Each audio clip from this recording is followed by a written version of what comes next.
Sedang cari kayu, pemuda miskin temukan pria berjas yang sekarat di tengah hutan yang membawa koper besar. Saat ia buka koper itu, ia syok isinya. Halo sahabat, apa kabar semuanya? Sebelum masuk ke ceritanya, jangan lupa nyalakan subtitle dan subscribe terlebih dahulu ya. Kabut pagi masih menyelimuti punggung-punggung bukit ketika Lutfi mengayunkan pintu gubuk kayunya yang reot. Udara dingin menusuk tulang. Tapi ia sudah terbiasa. Dari dalam, terdengar batuk-batuk parah ibunya. "Vi, hati-hati di hutan," pesan ibu dengan suara serak, dari balik sekat bambu. "Iya, Bu. Insya Allah sore aku pulang bawa kayu yang banyak," sahut Lutfi sambil mengikatkan parang ke pinggangnya. Tas kain yang sudah usang diisi dengan sebotol air putih dan 2 butir ubi rebus. Itulah bekalnya. Sejak ayahnya meninggal 3 tahun lalu di tambang ilegal, Lutfi, yang baru beranjak 18, menjadi tulang punggung keluarga. Hutan adalah pasar dan gudangnya. Setiap dahan, setiap potong kayu, adalah hitungan rupiah untuk membeli beras, gula, dan obat-obatan ibu yang tak kunjung sembuh dari penyakit paru-paru basah. Hari itu, langkahnya mengarah ke bagian hutan yang lebih dalam, dekat dengan lereng curam yang jarang dijamah. Kabarnya, di sana masih ada pohon-pohon sonokling tua yang kayunya keras dan bernilai tinggi. Risikonya besar, tapi kebutuhan yang lebih besar mendorongnya masuk. Suara burung dan desir angin di kanopi pepohonan adalah musik sehari-harinya. Hampir sejam ia berjalan, matanya awas memindai batang-batang yang layak tebang. Parang di tangannya sesekali menebas liana yang menghalangi jalan. Ia menemukan beberapa batang kayu api yang bagus dan mengumpulkannya di sebuah titik. Saat tengah hari tiba, ia beristirahat di bawah naungan pohon beringin raksasa. Ia baru saja hendak menggigit ubi rebusnya, ketika telinganya menangkap suara yang tidak biasa. Bukan suara hewan, lebih seperti derit, atau rintihan yang terengah-engah. Lutfi membeku. Instingnya berkata untuk kabur, tapi rasa ingin tahu, dan kekhawatiran bahwa mungkin ada sesama pencari kayu yang terluka, membuatnya tetap di tempat. Pelan-pelan, dengan parang terhunus, ia menyusup mendekati sumber suara yang berasal dari balik semak belukar lebat di sisi timur pohon beringin. Dedaunan dan duri mencakar lengan kulitnya, tapi ia terus mendesak. Saat ia menyibakkan segerombolan daun pakis yang lebar, napasnya tercekat. Di sebuah cekungan yang tersembunyi, terbaring seorang pria. Pria itu tidak seperti orang desa atau penebang kayu. Ia mengenakan setelan jas berwarna abu-abu, yang kini penuh lumpur, robek di bagian siku dan lutut, serta ternoda corengan hijau lumut dan, Lutfi menyipitkan mata, noda merah tua yang mengering di bagian perutnya. Wajah pria itu pucat pasi, tertutup keringat dingin dan goresan. Rambutnya yang mulai beruban di pelipis basah dan berantakan. Di sisinya, tergolek sebuah benda yang sangat asing di tengah hutan primitif ini. Sebuah koper besar berwarna hitam, kokoh, dengan pinggiran logam yang sudah penyok dan kotor. "Tolong," kata pria itu, suaranya lebih mirip hembusan angin daripada ucapan. Matanya yang sayu dan penuh rasa sakit terbuka setengah, menatap Lutfi dengan campuran harap dan ketakutan yang mendalam. Lutfi terpana. Ia sama sekali tidak siap. Dunianya adalah dunia kayu, tanah, dan pasar tradisional. Pria berjas dan koper besar ini seperti makhluk dari planet lain yang jatuh di hutan belantara. "Haho, bagaimana ini, Pak?"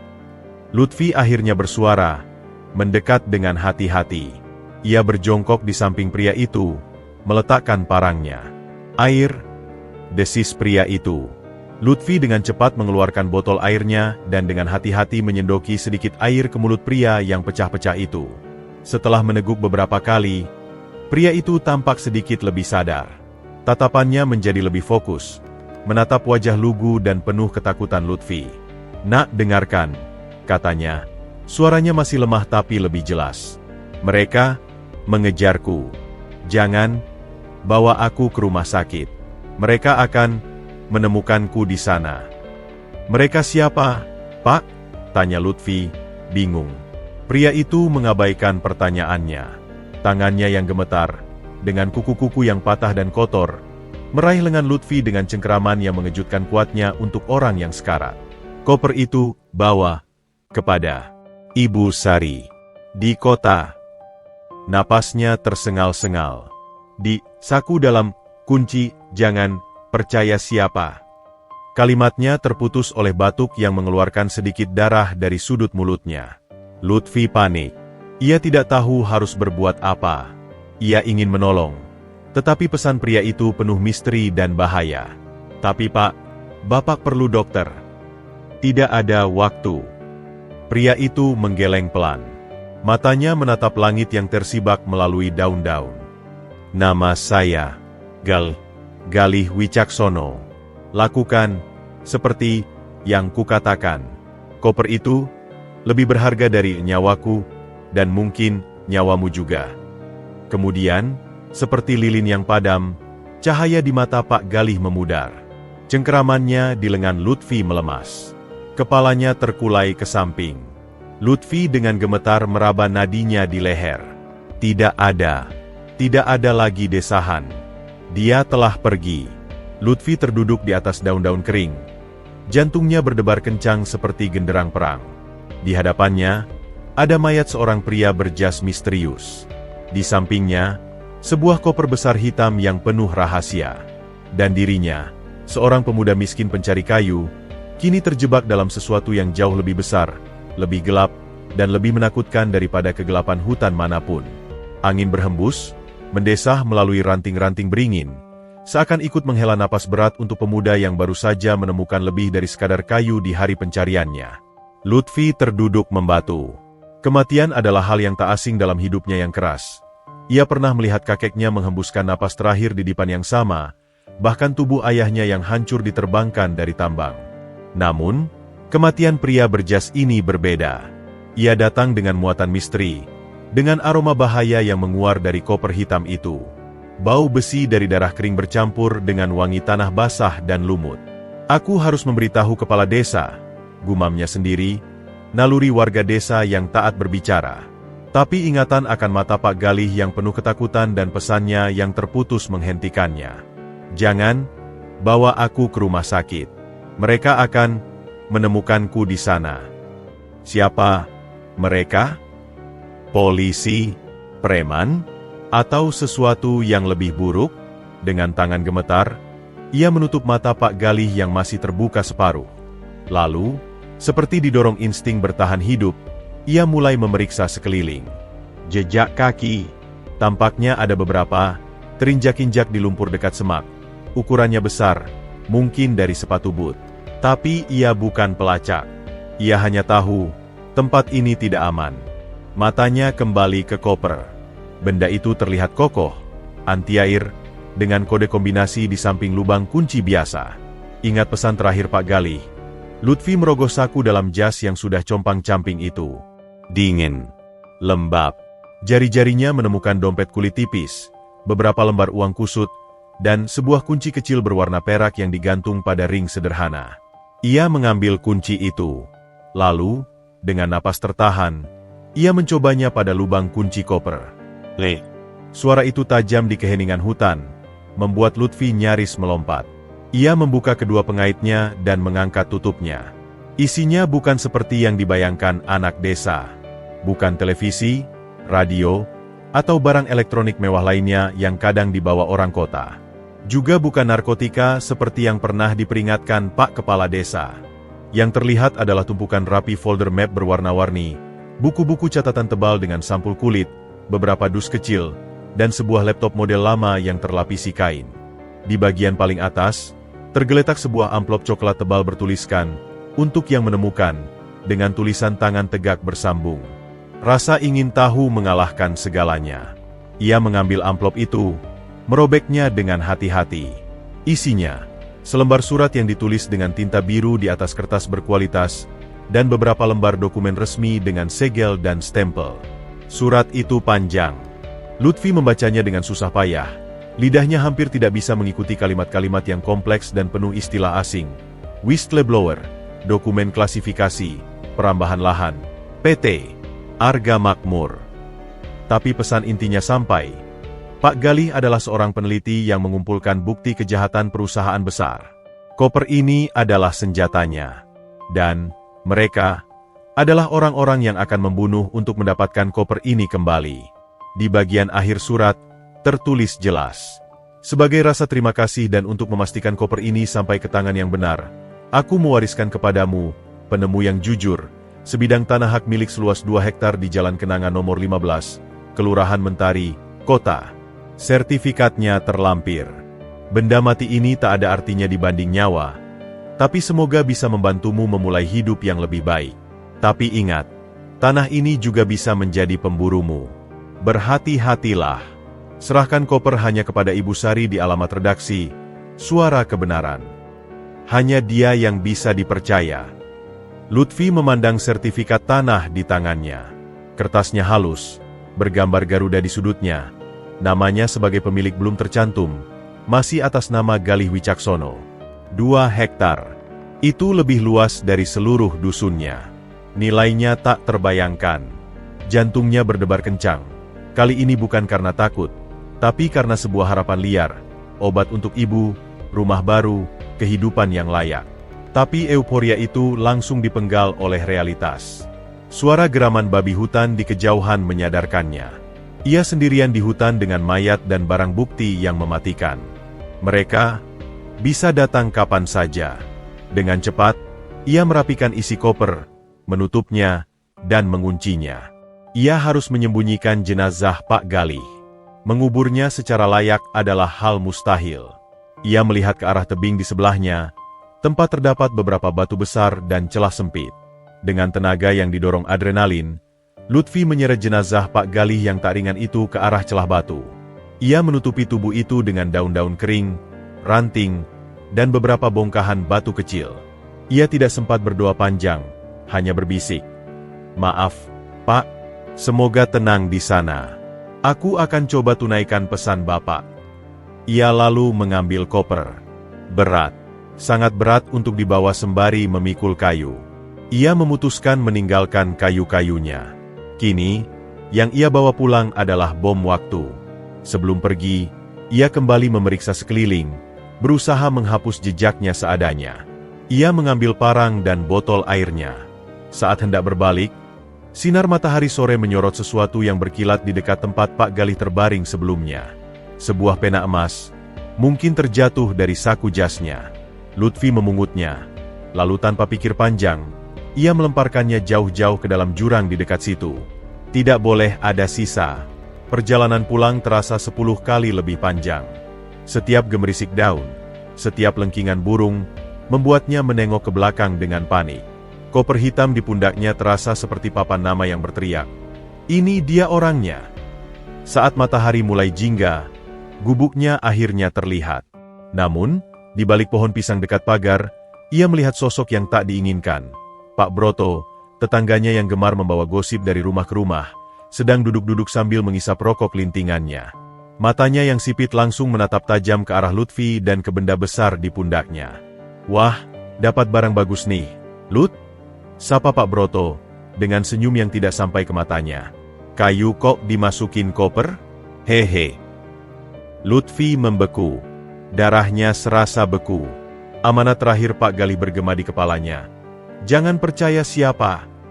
Konflik pertama, yang bisik-bisik dan berbahaya, baru saja mengangkat kepalanya di depan pintu rumahnya sendiri. Senyum Pak Broto yang mengembang seperti pisang terkelupas membuat lambung Lutfi mulas. Kata-katanya mengambang di udara lembab senja, penuh dengan racun rasa ingin tahu yang tersamar. "Ah, cuma koper tua, Pak Broto. Nemuin di hutan. Isinya mungkin cuma baju-baju bekas," ucap Lutfi, berusaha membuat suaranya terdengar datar. Ia menurunkan koper dari pundaknya, berusaha menutupi bagian yang penyok dengan tubuhnya. "Mau dijual kalau ada yang mau." "Oho, nemuin di hutan." Pak Broto mengangkat alisnya yang tipis. Ia berdiri, mendekat perlahan. Matanya yang tajam menyapu koper dari ujung ke ujung, seolah-olah mencoba menimbang nilainya dengan pandangan. "Wah, harusnya hati-hati, Lut. Jangan-jangan itu barang sial, atau barang orang hilang. Bisa-bisa kena pasal penemuan barang." Ia menjeda, mengisap rokoknya dalam-dalam. "Lebih baik lapor ke Pak Lurah." "Biasa aja kok, Pak. Sudah dibuka, isinya biasa," bantah Lutfi, keringat mulai membasahi pelipisnya. Ia takut Pak Broto meminta untuk melihat isinya. "Saya masuk dulu ya, Bu, saya mungkin butuh bantuan." Ia berbalik, berusaha menyeret koper yang berat itu dengan santai, meski jantungnya berdegup kencang. Ia bisa merasakan tatapan Pak Broto seperti pisau belati di punggungnya. "Kalau begitu, nanti malam saya mampir ya, Lut," teriak Pak Broto dari belakang. Suaranya ramah tapi mengandung ancaman. "Biar saya lihat isinya. Saya dulu pernah kerja di toko barang bekas. Tahu mana yang berharga." Lutfi tidak menengok. Hanya melambaikan tangan lemas sebelum masuk ke dalam gubuknya dan mendorong pintu kayu hingga terkunci. Ia bersandar di balik pintu, menarik napas dalam-dalam. "Vi, itu siapa?" tanya ibunya dari dipan, suaranya lemah. "Hanya Pak Broto, Bu," sahut Lutfi, berusaha menenangkan suaranya. Ia menyembunyikan koper di kolong tempat tidurnya yang terbuat dari papan dan anyaman bambu, lalu menutupinya dengan karung-karung bekas dan beberapa ikat kayu bakar. Dia cuma nanya soal kayu. Tapi wajah ibunya yang keriput dan bijak tampak menangkap sesuatu. "Kau membawa sesuatu yang besar tadi." Suaranya berat. "Iya, Bu. Cuma koper bekas. Mungkin bisa dijual," kata Lutfi, menghindari tatapan ibunya. "Aku bikin makan dulu." Sepanjang malam, Lutfi gelisah. Setiap bunyi kodok, setiap desiran angin, ia duga sebagai langkah Pak Broto. Ia tak bisa berhenti memikirkan isi koper dan surat warisan itu. 2 hektar tanah. Konsep itu terlalu besar untuk dipikirkan. Ia hanya pernah memiliki sepetak kebun singkong. Begitu ibunya tertidur, dengan pelita minyak tanah sebagai satu-satunya penerangan, Lutfi menarik keluar koper itu lagi. Kali ini, dengan lebih tenang, ia membuka dan mulai memeriksa isinya satu persatu. Ia mengambil sebuah map berlabel PT Arga Makmur, laporan audit lingkungan fiktif. Di dalamnya, ada dokumen-dokumen berstempel rahasia dengan tanda tangan dan cap yang resmi. Ada tabel-tabel angka yang tak dipahaminya, foto-foto tanah gundul, dan catatan tentang pembuangan limbah B3 ke sungai. Lutfi ingat, sungai kecil di ujung desanya dulu jernih, kini keruh dan penuh buih aneh.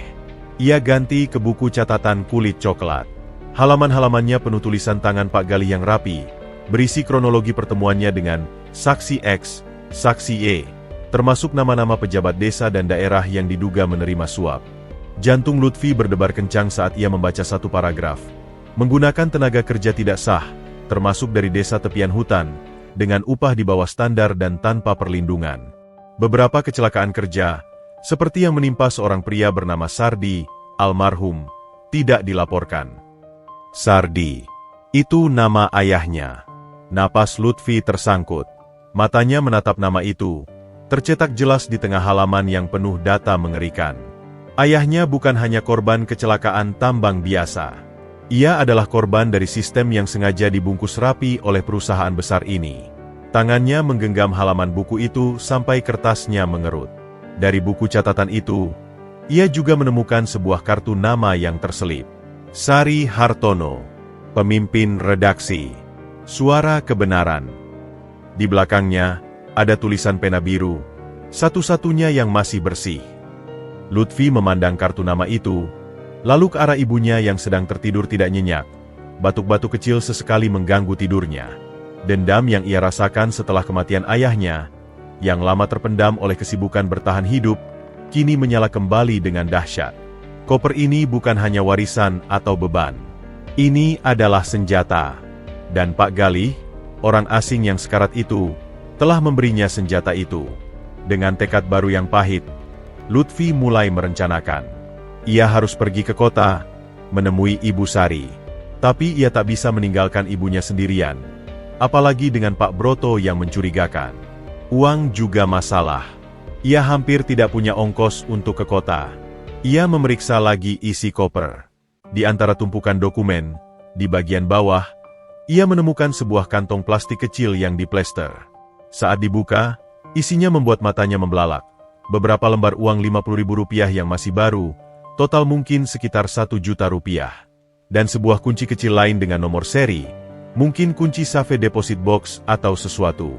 Uang itu seperti jawaban dari langit, tapi juga seperti jerat. Uang sejumlah itu sangat mencurigakan bagi seorang pemuda miskin seperti dirinya. Keputusan harus diambil. Malam semakin larut, dan tepat saat ia hendak menutup kembali koper, ia mendengar suara gesekan di dinding bambu bagian belakang gubuk. Sangat pelan, hampir seperti tikus. Tapi Lutfi sudah terlalu lama hidup dengan kewaspadaan. Itu bukan tikus. Ia membeku, matanya menatap celah-celah dinding bambu. Siluet samar terlihat bergerak di luar, terhalang cahaya bulan yang temaram. Seseorang sedang mengintip. Pak Broto. Atau mereka?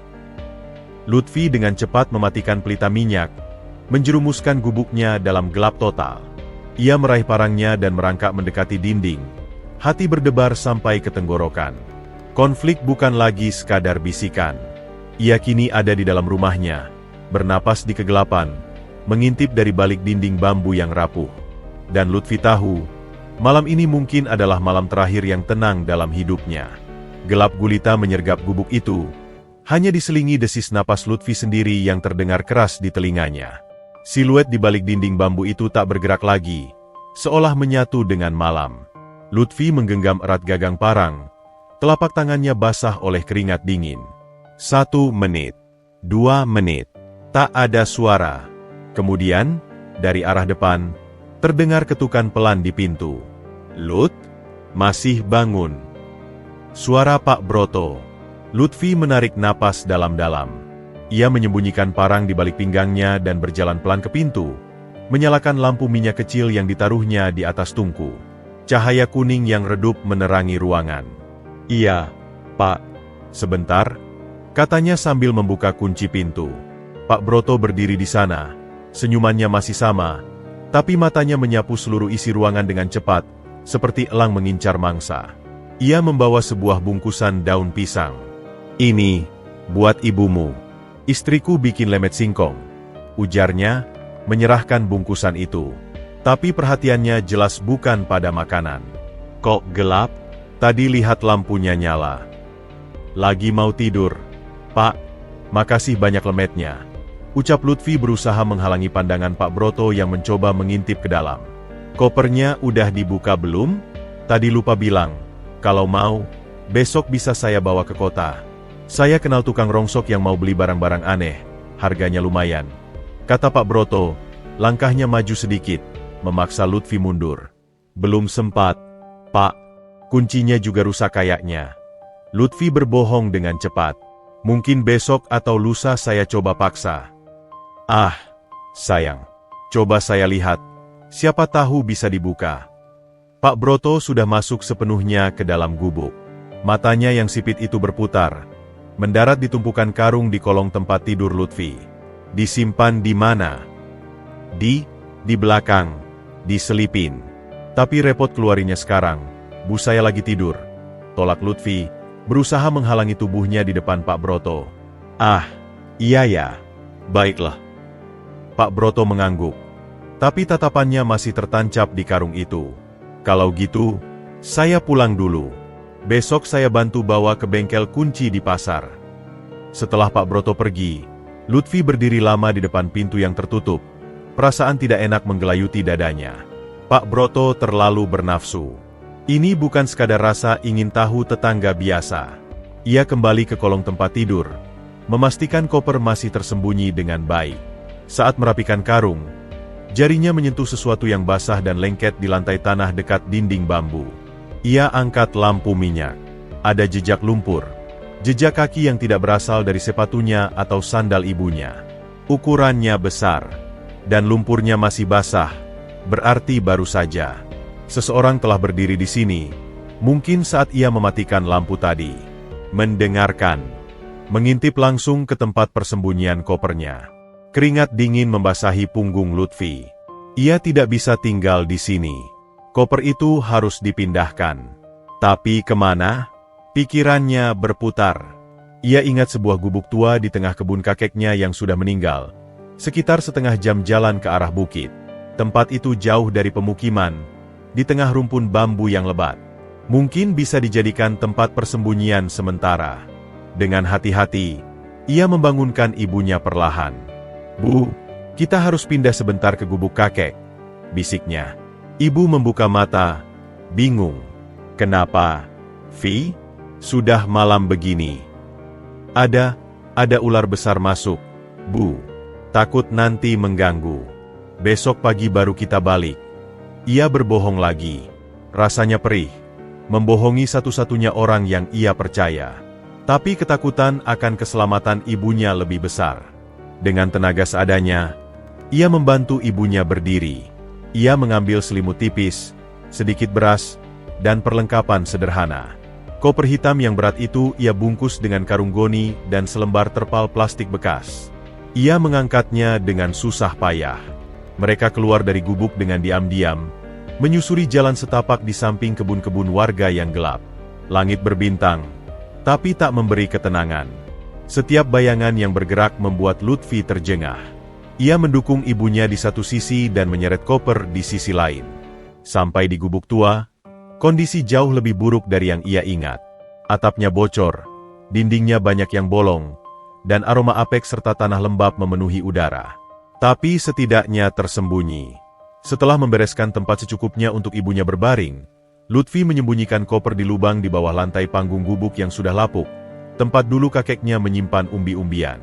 Ibu, tidurlah.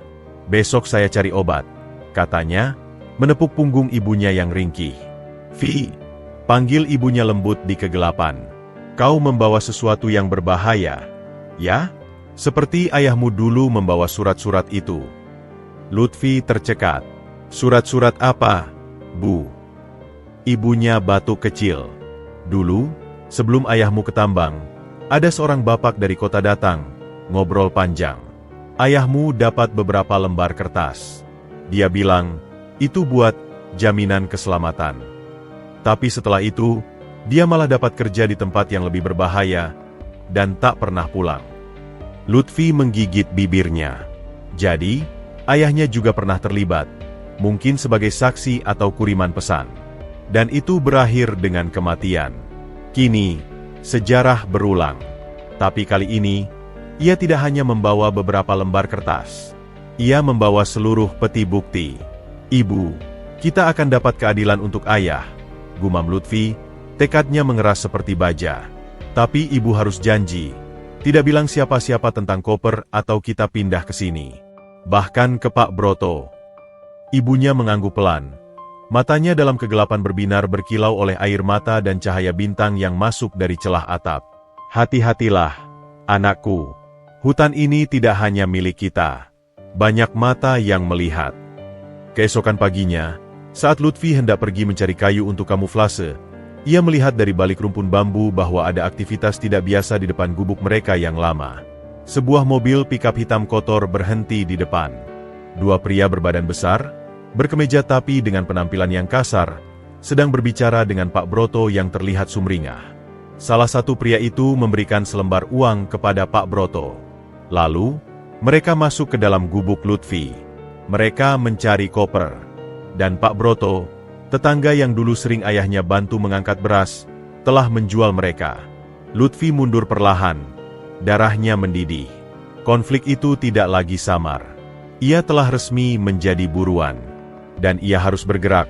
Sebelum mereka melacak jejaknya hingga ke gubuk tua ini, ia harus pergi ke kota, menemui Ibu Sari.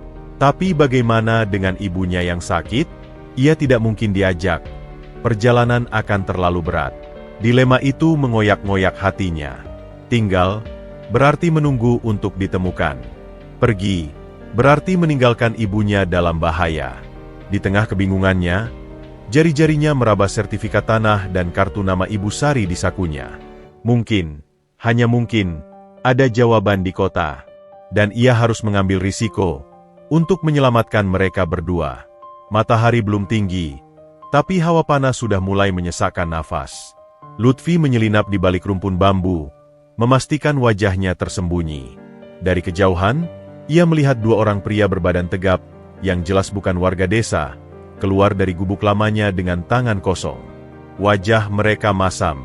Pak Broto, yang sebelumnya terlihat sumringah, kini gelisah, berbicara dengan tangan terbuka seolah berusaha membela diri.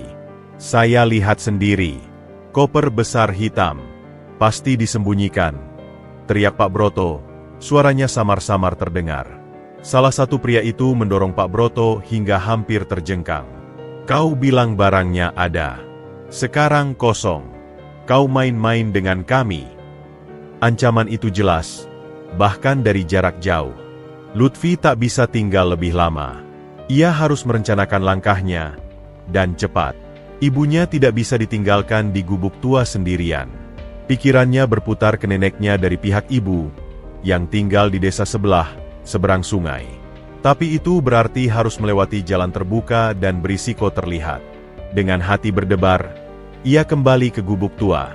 Ibu sedang duduk di ambang pintu, menatap kosong ke arah hutan.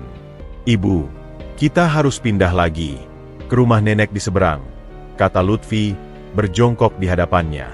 Ibu menggeleng pelan. Tidak mungkin, Vi. Badan ibu tak kuat jalan sejauh itu. Dan nenek? Rumahnya terlalu dekat dengan jalan besar. Lebih berbahaya. Lutfi menelan ludah. Ibu benar. Rumah nenek memang lebih aman dari segi kesehatan, tapi sangat terekspos. Kalau begitu, ibu tinggal di sini. Saya akan pergi ke kota, cari Ibu Sari. Begitu urusan selesai, saya langsung kembali, usul Lutfi, meski hatinya tercabik-cabik pada ide meninggalkan ibunya sendirian di tengah hutan. Ingat pesan almarhum, nak. Jangan percaya siapa.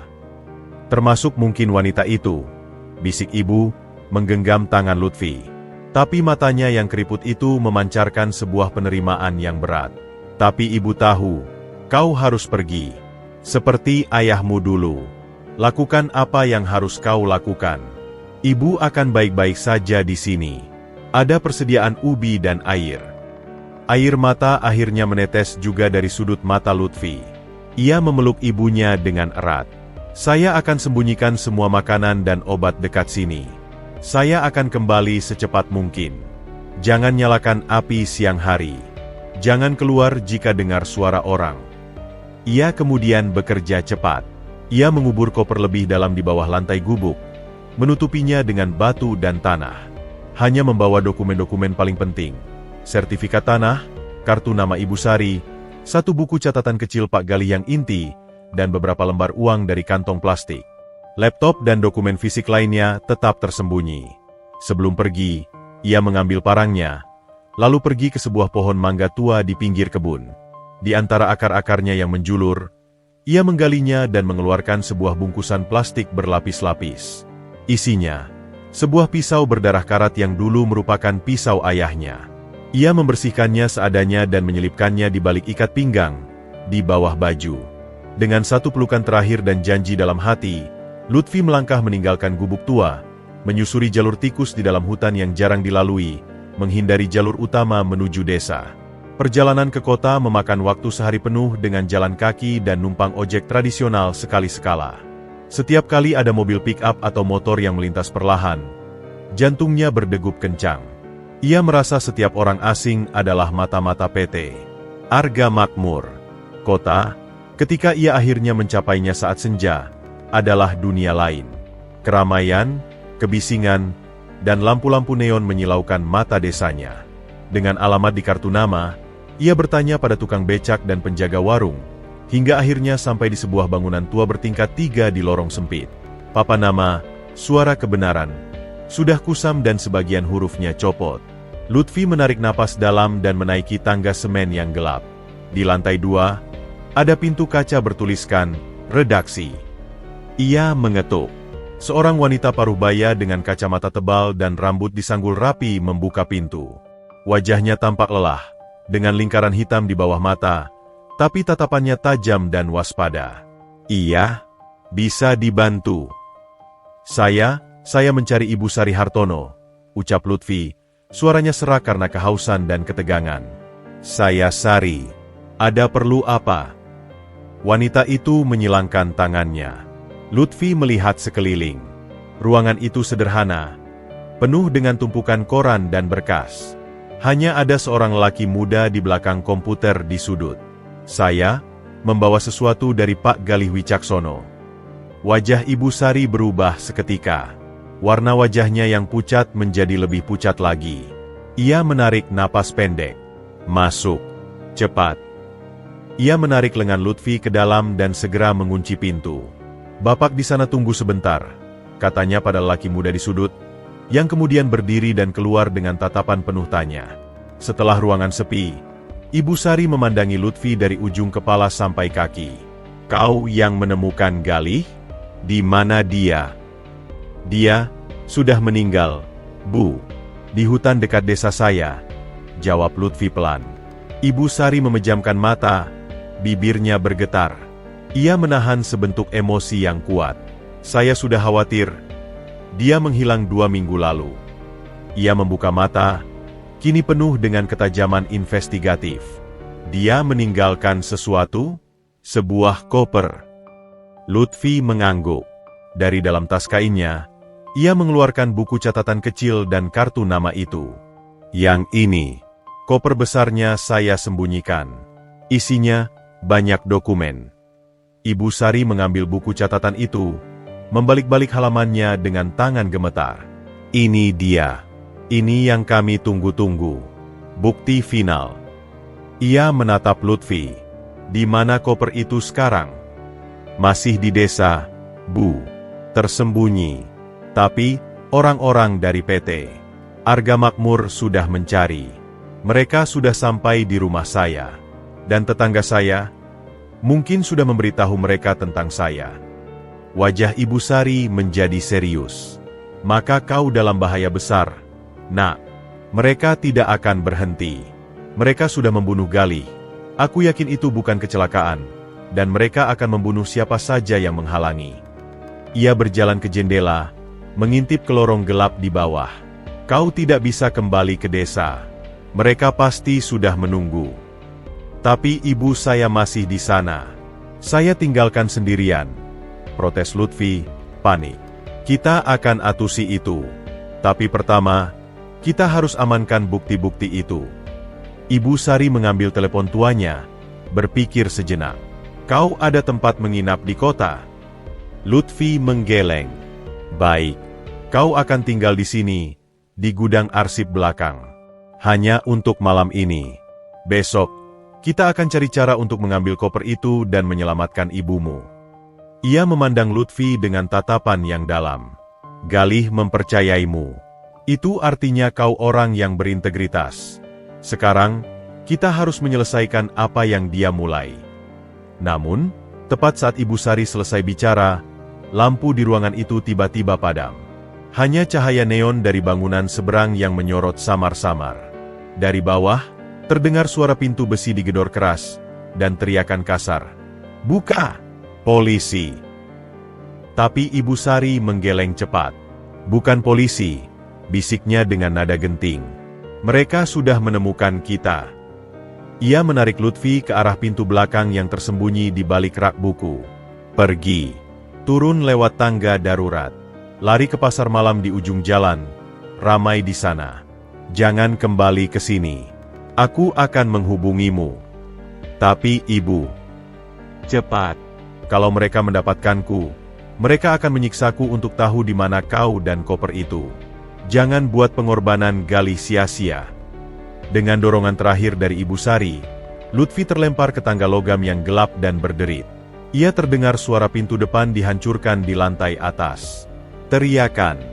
Suara barang-barang dirobohkan. Lutfi berlari menuruni tangga. Jantungnya seperti mau meledak. Jejak yang ia tinggalkan di desa, ternyata, telah membawanya langsung ke sarang bahaya di kota. Dan sekarang, satu-satunya sekutunya mungkin telah jatuh ke tangan musuh. Ia sendirian lagi, di keramaian kota yang asing, dengan buruan di punggungnya dan koper berharga yang masih jauh di desa. Kegelapan di tangga darurat itu pekat dan berbau besi berkarat. Lutfi hampir tersandung beberapa kali, berpegangan pada pipa dingin yang lembab. Suara dari atas semakin kacau, derap kaki berat, teriakan perintah, dan jeritan singkat Ibu Sari yang segera teredam. Lutfi menggigit bibirnya. Rasa bersalah yang menusuk mengoyak hatinya. Ia meninggalkannya. Pintu bawah terbuka ke sebuah lorong sempit penuh sampah. Bau anyir dan kencing menyengat hidung. Ia menyusuri lorong itu dengan hati-hati, telinga awas menyaring suara dari setiap penjuru.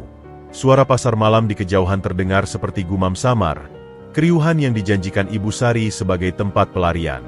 Tiba-tiba, dari ujung lorong yang gelap, sebuah senter besar menyorot langsung ke wajahnya, membutakan matanya. "Di sana! Jangan bergerak!"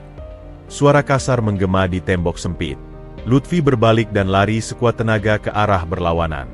Ia mendengar langkah-langkah berat mengejarnya. 2, mungkin 3 orang. Nafasnya tersengal, paru-parunya terbakar. Ia membelok ke kanan, masuk ke sebuah gang yang lebih sempit. Hanya cukup untuk 1 orang. Rak-rak kayu, ember, dan kardus bertebaran menghalangi. Di depan, cahaya lampu jalan. Jalan utama. Ia melompati tumpukan kardus, hampir terjatuh, lalu menerobos keluar dari gang. Dan langsung terjebak dalam keramaian pasar malam. Lampu-lampu warna-warni, teriakan pedagang, musik dangdut yang menggelegar, dan lautan manusia. Ia menyusup di antara kerumunan, menyusuri deretan tenda-tenda yang menjual pakaian, mainan, dan makanan. Ia terus menengok ke belakang.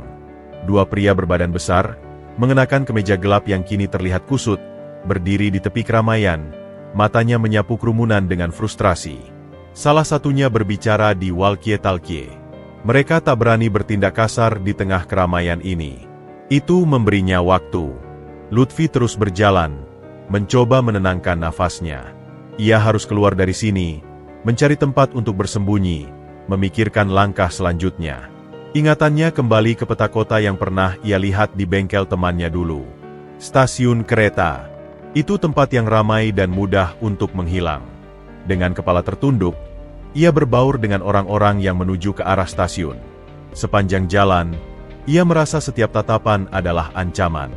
Pria berjas di halte bus. Wanita dengan kacamata hitam di warung kopi. Paranoid mulai menggerogoti pikirannya. Stasiun tua itu dipenuhi orang yang berdesak-desakan. Bau keringat dan bensin menyatu di udara lembab. Lutfi membeli tiket kereta lokal ke arah selatan dengan uang terakhirnya. Tujuannya acak, yang penting menjauh dari sini. Ia duduk di bangku yang jauh dari cahaya, di antara keluarga-keluarga yang membawa kardus besar dan anak-anak yang menangis. Kereta yang berangkat 1 jam kemudian penuh sesak. Lutfi berdiri di antara gerbong. Angin malam yang kencang menerpa wajahnya. Pikirannya berputar-putar. Ibu Sari yang ditangkap, ibunya yang sendirian di gubuk tua, koper berharga yang terkubur, dan orang-orang berjas hitam yang tanpa ampun. Ia turun di sebuah kota kecil. 3 pemberhentian dari kota sebelumnya. Tempat ini lebih sepi, lebih gelap. Ia berjalan tanpa tujuan. Akhirnya menemukan sebuah musola kecil di pinggir sawah. Pintunya tidak dikunci. Ia masuk, bersujud syukur sebentar, lalu berbaring di karpet yang tipis. Kelelahan fisik dan mental akhirnya menyeretnya ke dalam tidur yang gelisah. Keesokan paginya, dengan perut keroncongan dan pikiran yang sedikit lebih jernih, Lutfi menyadari ia tidak bisa terus melarikan diri. Ia harus mengambil inisiatif. Ibu Sari berkata akan menghubunginya. Tapi bagaimana? Ia tidak punya telepon. Lalu ia ingat. Di buku catatan kecil Pak Galih, di halaman belakang, ada nomor telepon yang dicoret-coret dengan tulisan SH Darurat.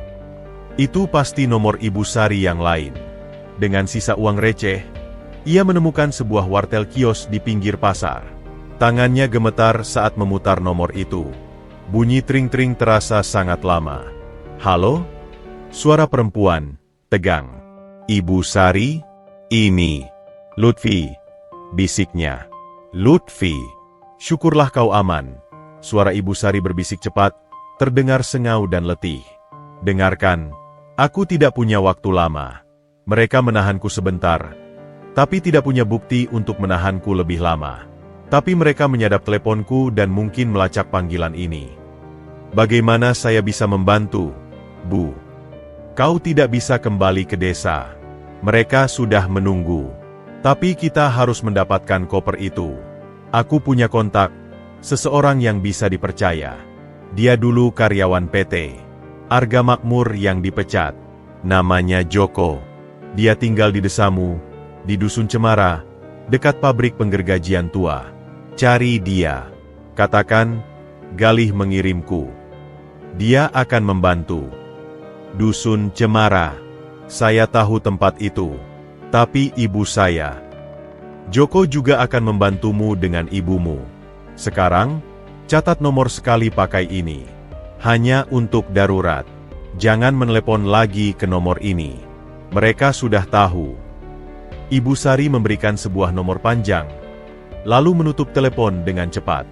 Lutfi berdiri di dalam bilik telepon yang pengap. Pikirannya bergejolak. Sekarang ada nama, Joko. Seorang sekutu potensial di tengah desanya sendiri. Tapi juga berarti ia harus kembali mendekati daerah bahaya. Perjalanan kembali ke desa dilakukan dengan ekstra hati-hati. Ia tidak langsung pulang. Ia turun di pasar kecamatan, 5 km dari desanya. Dari sana, ia berjalan melalui jalur sawah dan kebun karet yang jarang dilalui, menghindari jalan utama. Saat senja, ia sampai di tepi dusun Cemara. Daerah ini lebih sepi, dihuni oleh buruh-buruh pabrik dan keluarga miskin. Pabrik penggergajian tua itu berdiri seperti kerangka raksasa yang terbengkalai, besi-besinya berkarat. Di sebelahnya, ada beberapa gubuk reog. Lutfi bertanya pada seorang anak yang sedang main layangan.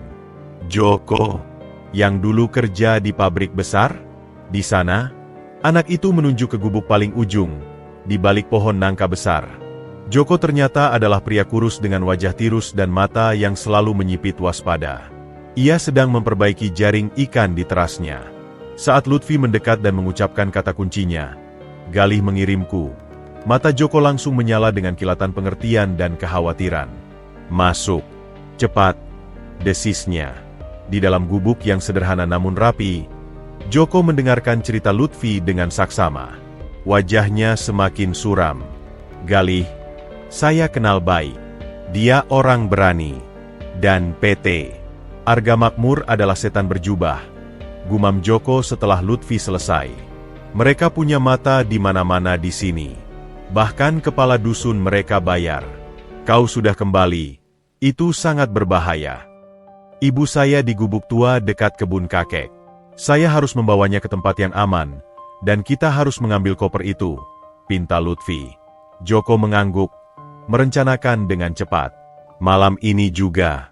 Mereka biasanya patroli jalan utama, tapi jarang masuk ke jalur tikus di hutan. "Saya tahu jalannya. Kita ambil ibumu dulu. Bawa ke sini. Saya punya ruang bawah tanah di sini, untuk menyembunyikan istri dan anak saya dulu saat konflik tanah. Setelah itu, baru kita ambil koper." Rencana itu berjalan mulus pada awalnya. Di tengah kegelapan, mereka menyusuri jalur yang dipenuhi semak berduri, sampai ke gubuk tua. Ibu Lutfi, meski lemah, bersyukur melihat anaknya kembali. Dengan bantuan Joko, mereka membawanya dengan hati-hati ke dusun Cemara dan menyembunyikannya di ruang bawah tanah yang tersembunyi di bawah lantai dapur. Namun, saat mereka berdua kembali ke gubuk tua untuk mengambil koper, Joko mengangkat tangan, memberi tanda bahaya. "Ada yang tidak beres," bisiknya. Mereka merangkak mendekat. Gubuk tua itu tampaknya utuh. Tapi Joko menunjukkan jejak sepatu boot di tanah lembab, jejak yang masih segar. Dan lebih dari satu pasang. "Seseorang sudah datang ke sini. Mungkin mereka menyadari kau pernah di sini," bisik Joko. Dengan sangat hati-hati, mereka mengintip dari balik jendela yang pecah. Di dalam, dengan senter, 2 orang berseragam satpam, bukan orang berjas hitam, sedang mengobrak-abrik lantai. Salah satunya berkata, "Laporan warga bener, ada aktivitas di sini. Tapi gak nemu apa-apa. Mungkin cuma gelandangan." Mereka belum menemukan koper. Itu berita baik. Tapi mereka sudah menandai tempat ini. Berarti mengambil koper sekarang adalah bunuh diri. Kita harus tunggu. Mereka akan lengah, bisik Joko. Tapi tidak lama. Besok malam, kita coba lagi. Aku akan jaga tempat ini. Lutfi mengangguk. Perasaan frustrasi dan ketakutan kembali menyerang. Ia begitu dekat dengan tujuannya, tapi musuh selalu selangkah lebih depan. Orang-orang berjas hitam itu bukan hanya preman bayaran. Mereka memiliki jaringan, satpam, kepala dusun, bahkan mungkin polisi. Dan kini, mereka sudah mengendus jejaknya sampai ke tempat persembunyian terpencil ini. Pertarungan untuk koper itu baru saja memasuki babak yang lebih berbahaya, di tanah kelahirannya sendiri. Malam kedua di gubuk Joko terasa 10 kali lebih menegangkan dari sebelumnya. Ibu Lutfi, meski aman di ruang bawah tanah yang tersembunyi, batuk-batuknya semakin parah. Suara teredamnya yang memekakan telinga di ruang sempit itu seperti alarm bagi Lutfi, mengingatkan betapa rapuhnya nyawa yang harus ia lindungi.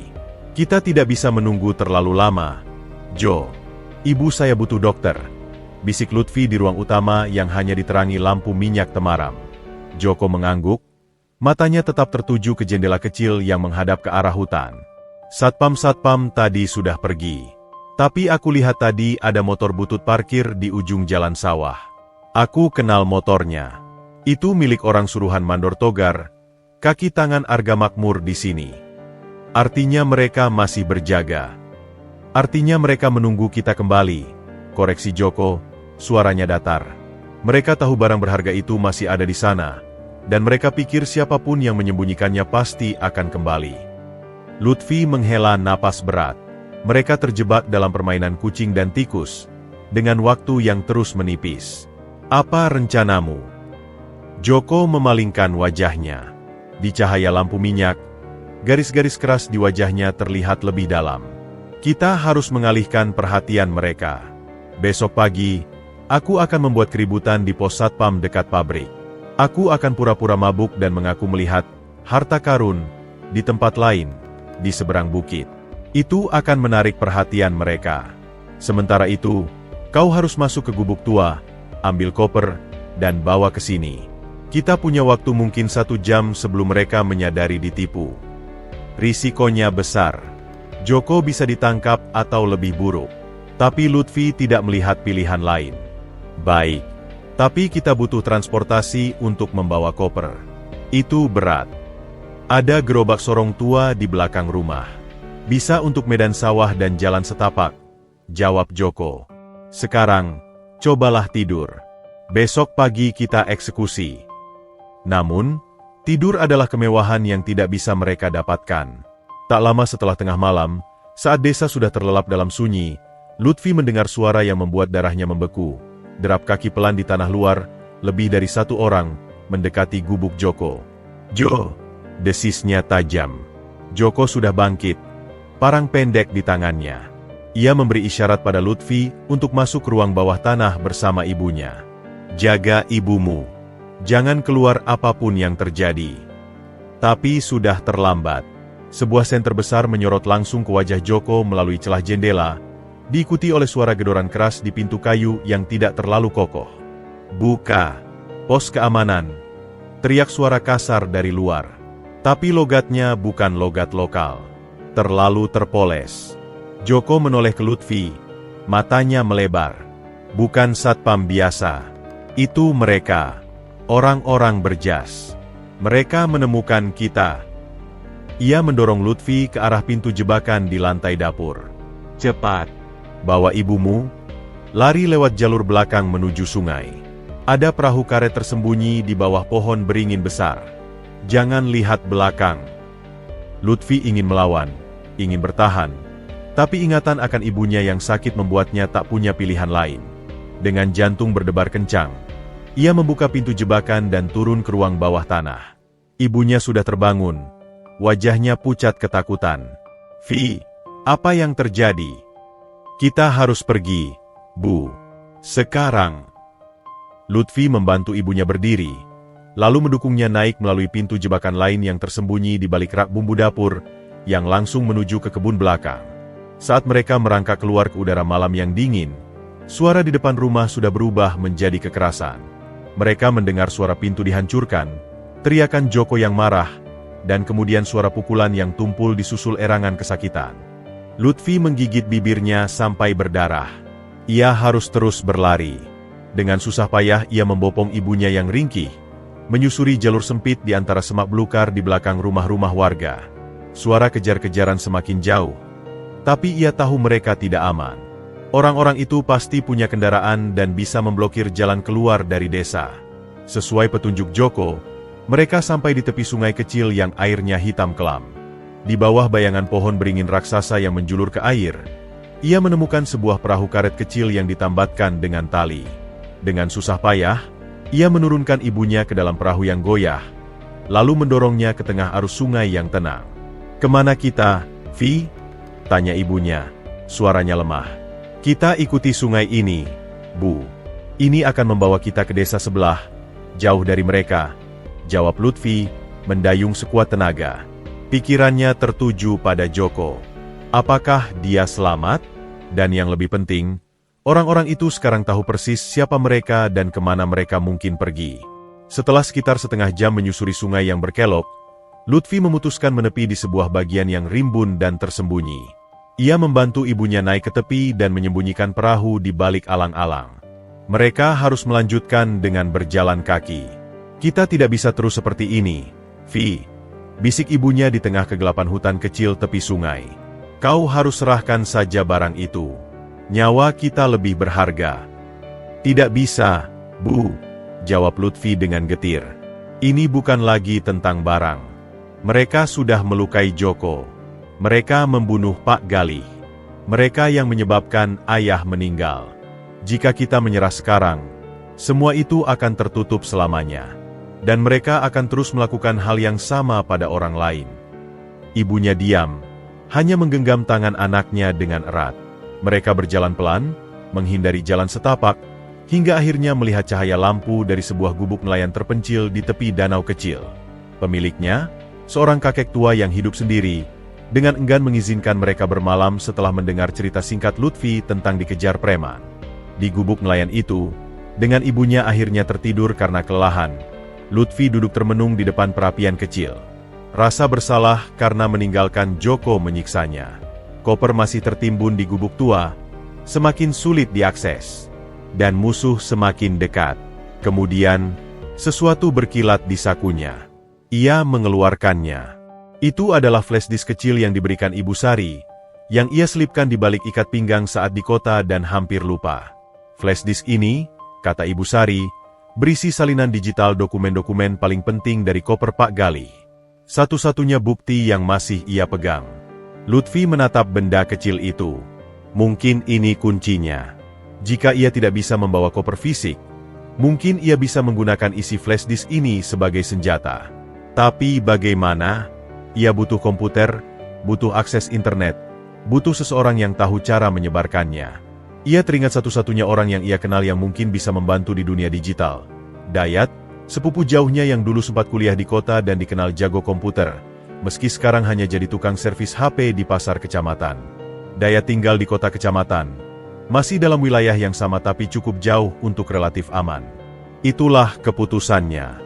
Esok pagi, ia akan membawa ibunya ke rumah nenek di desa seberang, risiko apapun yang ada. Setelah ibunya relatif aman, ia akan pergi mencari Dayat. Flash disk ini adalah bom waktu terakhirnya. Jika ia tidak bisa mengamankan koper asli, setidaknya data di dalamnya harus sampai ke tangan yang tepat, dan menyebar sebelum musuh mematikannya untuk selamanya. Di luar, lolongan anjing malam menggema, seakan mengiringi tekadnya yang baru. Malam penyergapan ini telah merenggut sekutu, hampir merenggut ibunya, dan memaksanya ke pinggir jurang.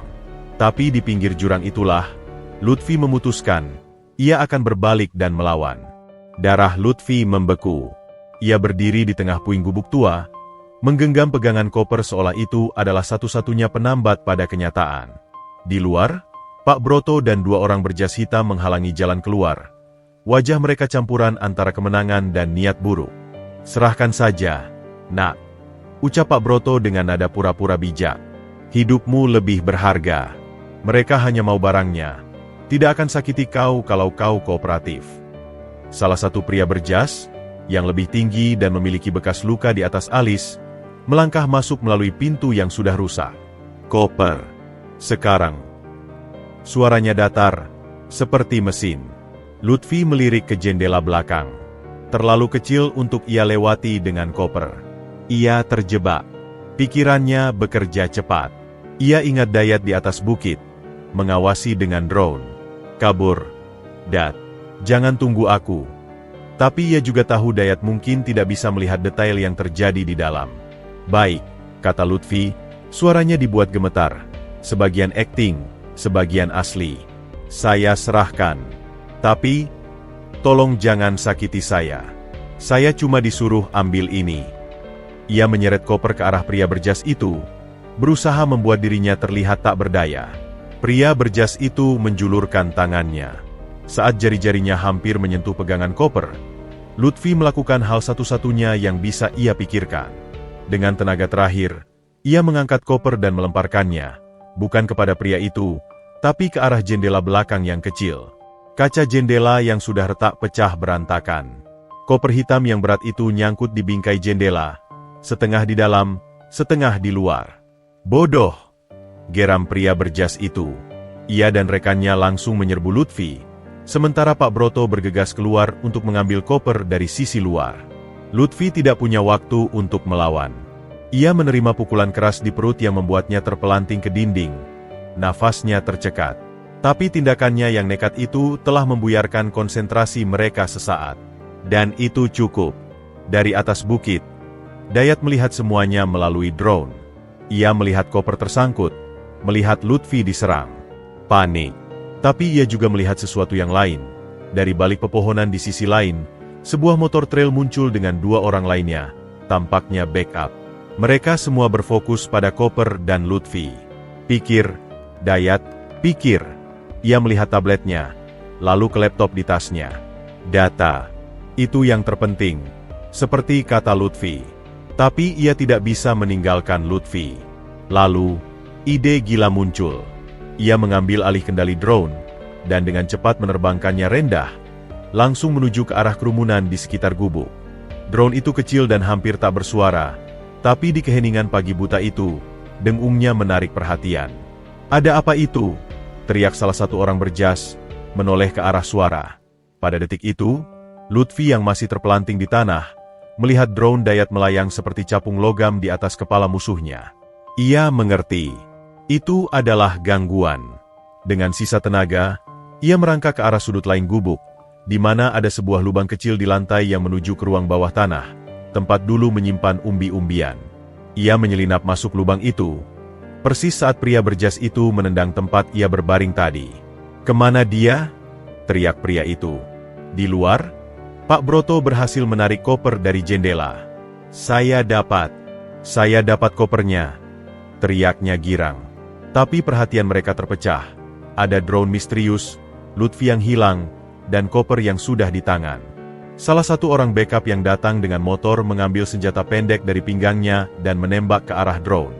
Dayat, dari kejauhan, melihat layarnya menjadi statik.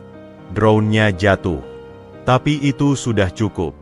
Kebingungan mereka memberi waktu Lutfi untuk masuk lebih dalam ke ruang bawah tanah yang sempit dan gelap. Ia menemukan sebuah terowongan sempit, mungkin dibuat oleh hewan atau saluran air lama, yang mengarah ke arah bukit. Tanpa pikir panjang, ia masuk ke terowongan itu, merangkak dalam kegelapan total dengan hanya mengandalkan insting. Sementara itu, di luar, para pemburu itu memeriksa koper. Pria berjas yang tinggi membukanya dengan kasar. Wajahnya, yang awalnya puas, berubah menjadi kemarahan yang meledak. Ini kosong. Hanya batu dan sampah. Mereka membalikkan koper. Isinya hanya tumpukan batu dan daun kering. Lutfi telah menipu mereka. Koper yang asli masih terkubur di tempat lain. Pak Broto pucat pasi. Tapi tadi dia kelihatan angkat berat. "Kau ditipu, bodoh." Pria berjas itu menampar Pak Broto hingga terjatuh. Dia pasti sudah pindahkan isinya dan menyembunyikan yang asli di tempat lain. Atau, ini jebakan untuk mengulur waktu. Mereka segera membagi tim. Satu tim tetap mencari Lutfi di sekitar gubuk. Tim lain mulai menyisir hutan untuk mencari jejaknya atau koper yang sebenarnya. Mereka marah, dan itu membuat mereka ceroboh. Lutfi, setelah merangkak sejauh mungkin dalam terowongan, akhirnya melihat cahaya di ujung. Ia keluar di sebuah lereng bukit yang berbeda, sekitar 300 meter dari gubuk tua. Napasnya tersengal, perutnya sakit sekali, tapi ia masih hidup. Dan ia melihat mereka di bawah, seperti semut yang kebingungan. Ia harus menghubungi Dayat, tapi ponselnya hilang dalam perkelahian tadi. Dengan hati-hati, ia bergerak menyusuri punggung bukit, kembali ke arah tempat ia meninggalkan Dayat. Dayat, yang melihat drone-nya hancur, sudah bersiap kabur. Tapi saat ia melihat sosok Lutfi muncul dari semak dengan wajah babak belur, ia terkejut sekaligus lega. "Lut, kau masih hidup. Bareng-bareng. Cepat, kita pergi dari sini sebelum mereka perluas pencarian," desis Lutfi. Mereka lari menyusuri sisi lain bukit, jauh dari gubuk tua dan desa. Setelah merasa aman, mereka berhenti di sebuah sungai kecil untuk membersihkan diri dan menenangkan diri. Koper yang asli masih terkubur di tempat yang sama. Akhirnya buka Lutfi, sambil membasuh darah di bibirnya. "Aku hanya menggali dan mengambil batu untuk mengisi koper kosong yang kusembunyikan di dekat situ. Koper aslinya masih di lubang yang sama, kututup rapat lagi." Dayat mengangguk, kagum dengan siasat itu. "Tapi mereka sekarang tahu kau sudah memindahkan isinya, atau paling tidak mereka curiga. Mereka akan menggali setiap jengkal tanah di sekitar gubuk itu. Kita butuh bantuan yang lebih besar, Dat. Kita tidak bisa sendiri lagi." Lutfi menarik napas dalam. Ibu Sari bilang dia punya jaringan, tapi dia tidak bisa dihubungi. "Kita harus ke kota lagi, cari cara untuk mengontak orang-orang yang bisa dipercaya. Dan kita harus menyelamatkan Joko, kalau dia masih hidup." "Ke kota? Dengan kondisimu? Dan ibumu?" "Ibu saya." Lutfi memejamkan mata, rasa sakit yang lebih dalam dari lukanya menyergap. "Saya akan antar dia ke rumah sakit di kota kecamatan ini, dengan nama samaran. Setelah itu, kita ke kota besar. Kita butuh tempat untuk menyebarkan data ini dengan aman, dan butuh orang yang bisa melindungi kita." Rencana itu sangat berisiko. Tapi pola pikir Lutfi sudah berubah. Ia tidak lagi hanya bertahan atau menyelamatkan koper. Sekarang, ia ingin menyerang balik. Data di flash disk adalah senjatanya. Dan untuk menggunakannya, ia butuh panggung yang lebih besar. Mereka berhasil membawa Ibu Lutfi ke sebuah klinik kecil di pinggiran kota kecamatan, dengan cerita bahwa ia korban perampokan di jalan. Dengan sisa uang dari Dayat, mereka membayar untuk pengobatan darurat dan memastikan Ibu Lutfi dirawat dengan aman di ruang isolasi. Saat malam tiba, Lutfi dan Dayat naik bus murah ke kota besar. Perjalanan itu penuh dengan kecemasan. Setiap penumpang yang naik dihentikan berikutnya dianggap sebagai ancaman. Di kota, mereka turun di terminal yang ramai dan kumuh. Dayat menghubungi seorang teman hackernya yang dikenal hanya dengan nama Wicak melalui forum online rahasia. Wicak setuju menemui mereka di sebuah warnet bawah tanah yang khusus untuk aktivitas digital yang tidak ingin terlacak. Warnet itu terletak di basement sebuah ruko tua, diakses melalui pintu tersembunyi di lorong samping. Di dalam, penuh dengan asap rokok dan deru kipas komputer. Wicak adalah seorang pria berusia pertengahan 20-an, berkacamata, dengan tato sirkuit elektronik di lengan. "Data PT. Arga Makmur?" gumam Wicak setelah melihat isi flash disk di komputer yang terisolasi dari jaringan. "Ini bahan peledak digital. Tapi kalau kalian upload begitu saja, akan hilang dalam 10 menit. Mereka punya bot dan tim siber yang bayarannya mahal." "Lalu bagaimana?" tanya Dayat. "Kita perlu Big Bang," kata Wicak, matanya berbinar. "Upload bersamaan ke berbagai platform, dikirim ke ratusan jurnalis, aktivis, dan lembaga anti korupsi secara langsung, tepat sebelum jam prime time berita nasional. Butuh koordinasi, butuh timing yang pas, dan butuh pengalihan perhatian." "Pengalihan?" tanya Lutfi. "Supaya tim siber mereka sibuk memadamkan kebakaran di tempat lain," jelas Wicak. "Sementara itu, data utama kita meledak di mana-mana." Rencana mulai terbentuk. Wicak akan mengkoordinasi jaringan haktivisnya. Mereka butuh waktu 48 jam untuk menyiapkan semuanya. Sementara itu, Lutfi dan Dayat harus tetap low profile. Tapi di tengah pembicaraan, ponsel buta yang diberikan Ibu Sari, yang Lutfi simpan di kantong dalam, tiba-tiba bergetar. Sebuah pesan singkat masuk dari nomor tidak dikenal. "Joko masih hidup. Di gudang T3 Arga Makmur, sisi timur. Dijaga ketat. Data harus meledak sebelum mereka pindahkan atau lenyapkan dia. Hati-hati. S." Itu dari Ibu Sari. Dan dia memberitahu lokasi Joko. Lutfi menatap pesan itu. Sekarang ada 2 misi, menyebarkan data dan menyelamatkan Joko. Dan keduanya harus dilakukan hampir bersamaan dalam 48 jam ke depan. Tekanan bertambah. Musuh tidak hanya mengincar Copper, tetapi juga menyandera temannya. Dan Ibu Sari, dari balik layar, masih berjuang melawan mereka dengan caranya sendiri. Kota besar yang awalnya terasa asing dan mengancam, kini menjadi panggung pertarungan terakhirnya. Di sini, di ruang bawah tanah yang penuh asap ini, rencana untuk menggulingkan raksasa korup mulai disusun. Tapi setiap detik, nyawa Joko dan ibunya yang masih sakit menggantung di ujung tanduk. Waktu terus berdetak, lebih cepat dari yang mereka sangka. Udara di basement warnet terasa pengap, tercemar asap rokok murahan dan aroma ketegangan. Pesan dari Ibu Sari seperti tamparan di wajah mereka. Joko, orang yang berani membantu mereka, kini menjadi chip tawar-menawar di tangan musuh. Kita tidak bisa menunggu 48 jam, kata Lutfi. Suaranya datar namun tegas memotong deru kipas komputer. Kalau mereka tahu kita dapat data ini, dan mereka sadar Joko bisa jadi kebocoran informasi, mereka akan membungkamnya untuk selamanya. Wicak mengusap dagunya yang berambut jarang. Tim saya butuh waktu. Serangan terkoordinasi seperti ini tidak bisa dadakan. Server, enkripsi, distribusi, semua harus disiapkan.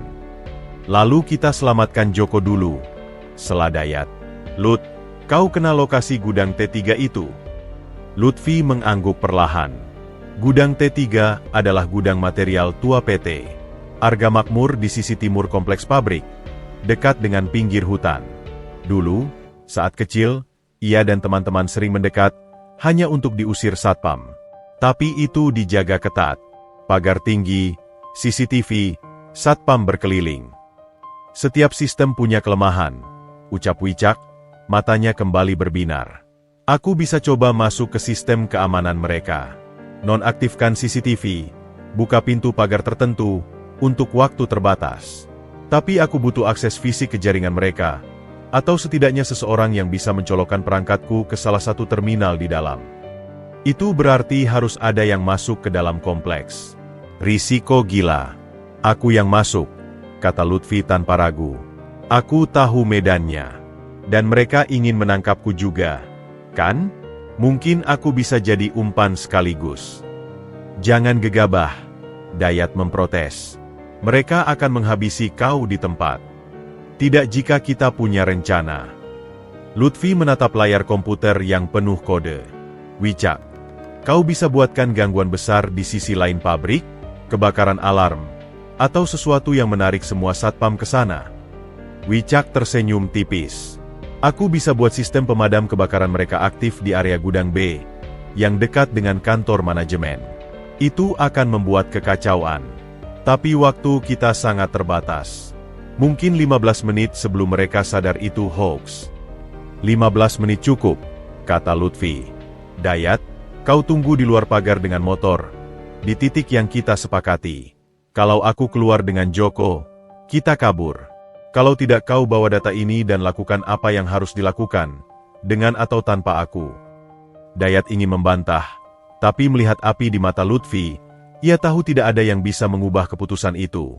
Mereka menghabiskan sisa malam itu untuk merencanakan detailnya. Wicak membuat sebuah perangkat kecil mirip flash drive yang akan Lutfi colokkan ke port komputer di pos satpam terdekat dengan gudang T3. Perangkat itu akan memberi Wicak akses backdoor. Sementara itu, di klinik pinggiran kota, Ibu Lutfi terbangun dari tidurnya yang tidak nyenyak. Ruangan isolasi itu sunyi, hanya terdengar dengung AC tua.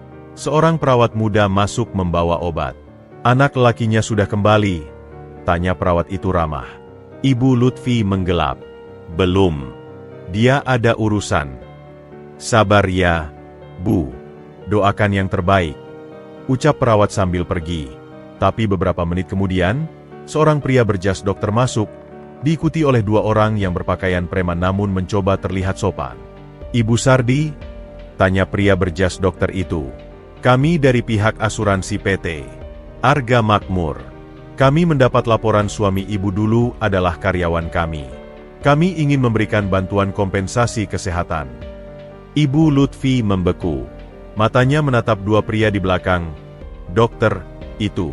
Salah satunya memiliki tato naga di leher, Tato yang sama yang dideskripsikan Lutfi sebagai salah satu dari orang-orang yang menyerang mereka di gubuk Joko. Ini jebakan. Terima kasih, tidak perlu, jawabnya singkat, berusaha tenang. Saya sudah dibantu anak saya. Tapi kami perlu tanda tangan ibu di beberapa dokumen, paksa pria berjas itu sambil mendekat. Dan anak ibu, Lutfi. Kami juga ingin bantu dia dapat pekerjaan yang layak di perusahaan kami. Di mana dia sekarang? Ia pergi ke kota, cari kerja. Saya tidak tahu detailnya. Ibu Lutfi meraih bel pemanggil perawat di samping tempat tidur. Tapi pria bertato naga itu sudah bergerak cepat. Ia mencabut kabel bel, sambil menyodorkan senyuman yang tidak sampai ke mata. Jangan repot-repot, Bu. Mari kita bicara baik-baik. Kami tahu Lutfi membawa sesuatu yang bukan miliknya. Jika ibu memberitahu di mana dia atau barang itu, kami akan membuat hidup ibu dan Lutfi sangat nyaman. Jika tidak, ia tidak menyelesaikan kalimatnya. Tapi ancamannya menggantung di udara steril ruangan itu. Ibu Lutfi menarik napas dalam. Di matanya, terpancar keteguhan seorang ibu yang siap melindungi anaknya hingga akhir. Pergilah. Saya tidak tahu apa-apa tentang barangmu. Dan suami saya mati karena ketamakan perusahaan kalian. Sekarang, kalian ingin membunuh anak saya juga. Percakapan itu tidak berlangsung lama. Pria bertato itu, melihat Ibu Lutfi tidak kooperatif, memberi isyarat pada rekannya. Mereka mendekati tempat tidur. Ibu Lutfi berteriak. Tapi suaranya teredam oleh tangan besar yang menutup mulutnya. Mereka mengangkatnya dengan kasar dari tempat tidur, membungkusnya dengan selimut, dan membawanya keluar melalui pintu darurat, seolah-olah membawa pasien yang perlu dirujuk. Tidak ada yang mencurigai di klinik kecil itu. Kembali di kota, menjelang subuh, Lutfi dan Dayat sudah berada di posisi. Mereka parkir motor di semak-semak dekat pagar belakang kompleks PT Arga Makmur. Udara pagi yang dingin menusuk tulang. Lutfi memakai jaket hitam dan topi, menyembunyikan perangkat WeChat di sakunya. Komunikasi kita pakai ini, bisik Dayat, memberi Lutfi sebuah earphone Bluetooth kecil dan mikrofon tersembunyi. Aku dan Wicak akan di ujung lain. Wicak sudah siap di sistem. Lutfi mengangguk. Kalau ada apa-apa, kabur. Janji. Dayat mengangguk, meski hatinya berat. Tepat pukul 5, saat pergantian shift satpam biasanya agak kacau, Wicak memberi sinyal. Alarm kebakaran di gudang B aktif dalam 30 detik. Lutfi, bersiap. Lutfi mengambil ancang-ancang di dekat pagar yang sudah dipilih Wicak, sebuah bagian yang dekat dengan saluran air, di mana kawat pagarnya agak longgar. Ia sudah memotongnya diam-diam sebelumnya. Alarm aktif. Sekarang, suara Wicak di telinganya. Dari kejauhan, sirene meraung-raung. Lampu-lampu sorot bergerak, dan suara teriakan serta langkah kaki tergesa terdengar menuju arah gudang B, kekacauan sempurna. Lutfi menyelinap melalui pagar, lalu merangkak cepat menuju pos satpam kecil di dekat gudang T3. Seperti yang diharapkan, pos itu kosong. Ia masuk, menemukan komputer dengan monitor yang menampilkan banyak kamera. Dengan cepat ia mencolokkan perangkat Wicak ke port USB di belakang CPU. Koneksi didapat, seru Wicak. Aku ambil alih. CCTV di gudang T3 sekarang looping rekaman 10 menit yang lalu. Pintu gudang terkunci elektronik. Aku buka sekarang. Lutfi, kau punya 12 menit sebelum mereka sadar. Lutfi berlari menuju gudang T3 yang besar dan suram. Pintu besi yang besar itu mengeluarkan bunyi, klik, dan terbuka sedikit. Ia menyelinap masuk. Di dalam gelap, bercahaya lampu darurat yang redup. Bau minyak, debu, dan logam berkarat memenuhi udara. Gudang ini penuh dengan tumpukan pipa, mesin-mesin tua, dan kontainer kosong. Joko, bisiknya keras. Joko, di sini. Dari sudut paling gelap, terdengar suara lemah. Lutfi. Lutfi berlari ke arah suara itu. Di balik tumpukan karung terpal, Joko terbaring di lantai dingin. Wajahnya babak belur, bibir pecah-pecah, dan tangan terikat di belakang. Tapi matanya masih bersinar. Kau gila datang ke sini, desis Joko. Kita harus pergi. Sekarang. Lutfi mengeluarkan pisau ayahnya dan memotong tali di tangan Joko. Bisa jalan. Joko mengangguk, meski berdiri dengan gemetar. Lutfi mendukungnya. Wicak, kita dapat Joko. Keluar jalur mana? Bisik Lutfi ke mikrofon. Ada pintu kecil di sisi utara, dekat tangki air. Aku buka. Tapi hati-hati, ada 2 satpam yang masih di posisi dekat situ. Mereka belum ke gudang B. Lutfi dan Joko bergerak pelan di antara tumpukan barang. Saat mereka hampir mencapai pintu kecil, tiba-tiba lampu-lampu di gudang itu menyala terang. Alarm lokal berbunyi nyaring. Mereka tahu. Sistemku ketahuan, teriak Wicak di telinga. Pintu kecil itu terbuka dengan kasar, dan 2 satpam bersenjatakan pentungan masuk. Di sana, jangan bergerak. Lutfi dan Joko berbalik untuk lari ke arah lain. Tapi dari belakang mereka, suara motor mendekat. Sebuah motor trail masuk melalui pintu besar gudang yang masih terbuka, dikendarai oleh pria bertato naga, dan di boncengannya adalah seseorang yang membuat lutut Lutfi lemas. Ibunya, dengan mata tertutup dan mulut disumpal. Lutfi, jangan bergerak lagi, teriak pria bertato itu, mengarahkan pistol kecil ke pelipis ibu Lutfi. Atau ibu kau mati di sini. Joko mengutuk pelan. Mereka terjepit. Dari depan, 2 satpam mendekat dengan pentungan terhunus. Dari belakang, pria bertato dengan sandera. Lutfi berdiri membeku. Darahnya serasa beku. Matanya bertemu dengan mata ibunya yang penuh ketakutan tapi juga, anehnya, penuh peringatan. Ibunya menggeleng pelan, seolah berkata, jangan. Koper. Di mana koper yang asli? Tanya pria bertato. Koper itu sudah hancur. Isinya ada di tempat aman, jawab Lutfi, berusaha suaranya tidak gemetar. Bohong.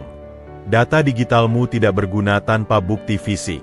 Dan kau akan memberitahu kami di mana itu, atau kau akan melihat ibumu tersiksa di depan matamu. Waktu seakan berhenti. Lutfi melihat sekeliling. Tidak ada jalan keluar.